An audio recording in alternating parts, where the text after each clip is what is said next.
Hello, and nice to meet you all, English 475 Native American Literature students. My name is Dr. Martin. I will be teaching this course, and I look forward to working with you. I'll try to have basic informative videos on the readings, if not every week, every other week, and I hope that they give you some help and some context for what you're reading. First, I very much hope that you like the course. I think this course will be one that is immediately engaging because it deals with Native American issues. And if you're an American, you live somewhere that was once Native American land and is now occupied. But the idea would being is that we're studying Native American literature from its beginning, and the beginning really doesn't have much time. There's no way to figure out when many of these oral tales were told, all the way to now. The novel you're culminating the course with is Leslie Marmon Silko's Ceremony. Please purchase this book immediately. I did provide a Google ebook version, but that is missing pages. So you'll really want to purchase this book, and I'd ask that you start reading it now. Take it with you during your kids' practice or when you have free time, and please just read, read, read. It is about a Native American man named Teo who is coming back from war and trying to rebuild his life, and it goes through his memories like tapestries. It's beautifully written, and it's disturbing in terms of his war memories. I think you'll enjoy it. It's set in the West, and I'm curious to see how it'll go for you. But this week, and this brief introduction is meant to set up the course for you. Please read the syllabus. Please read the course schedule. We have a major assignment due nearly every other week, so keep that in mind. I do have a quiz at the end of this week just to keep you honest. And just the main points from what follows, what I'm about to say, would be on the quiz, as well as the 3 creation stories that you read for this week. So, creation stories are oral stories that Native American tribes tell their children and their future generations about how the world began. Think of it as a Genesis story for Native Americans.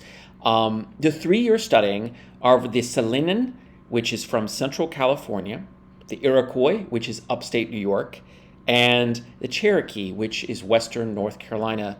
All those places, all those tribes have different areas, of course, but this is where their home base is, where they began, and all those things. So if you can keep that in mind, because you'll see during the Cherokee one, for example, you'll see crawfish and other things, other animals and plants that are local to the area. So keep in mind those 3 locations. That would be California, New York State, and North Carolina as 3 settings for these stories. Creation stories start off in the middle of action. The Latin term is in media res. That's how Milton's Paradise Lost starts off. It doesn't give us much background for what occurred. Often in Native American creation stories, the creation is already here. There's not, like in the Christian version from the Bible, an alpha, omega that creates the universe, and the universe is a void, and then the earth is there. Creation is already there. They don't really say who created it half the time. And often the plants and animals are there before humans.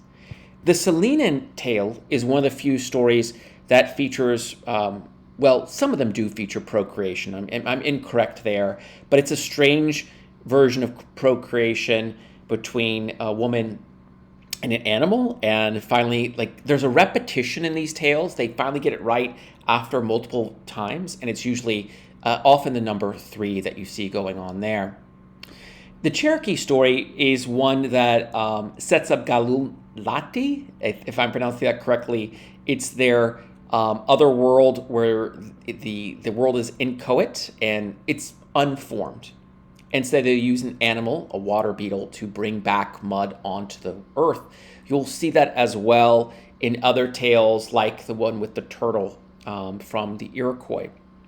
And so the idea would be, and this is another key point that I'd like you to get, is that these are called mud diver stories in Native American creation tales, where an animal, usually it's something small, something innocuous like a turtle, who puts mud on its back, and from there, the earth is created.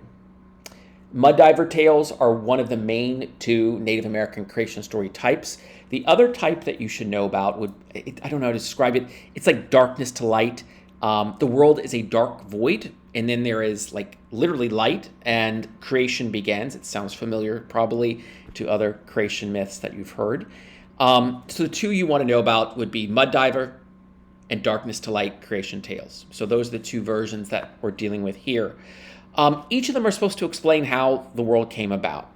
I presume at some point that the Native American tribes thought these were literal tales rather than metaphorical ones, but they're supposed to provide moral lessons. Like the Salinan tale is supposed to tell us, I think, that, pardon me, guys, sex with animals is an unacceptable practice. It's supposed to provide moral boundaries for that culture. Often, as I said, there are animals first, like you got in the Cherokee creation story, and then there are finally humans. Often the humans, when they're created, aren't done the right way, and there are multiple ways to do it. And then you get animals. You got two birds. In the Salinan tale and the Cherokee tale, you have the buzzard, and then you have another bird in the other one, a great eagle in the Salinan tale. Those ideas, the idea would be the buzzard created the Appalachian Mountains in the Cherokee version, and you've got the eagle as well as its feather in the Salinan tales. So the world is spontaneously created. It starts in the middle of action. These are thought of as being metaphorical tales. They're often some of the oldest stories in each tribal repertoire. And I call it orature rather than literature simply because these were oral tales meant for hearing, not ones that were written down. They were meant for experiencing and hearing, and each speaker would add his or her or their own turn onto the tales. So this is your introduction to the creation stories and to Native American literature. I can't wait to work with you this semester, and take care. Good luck this first week.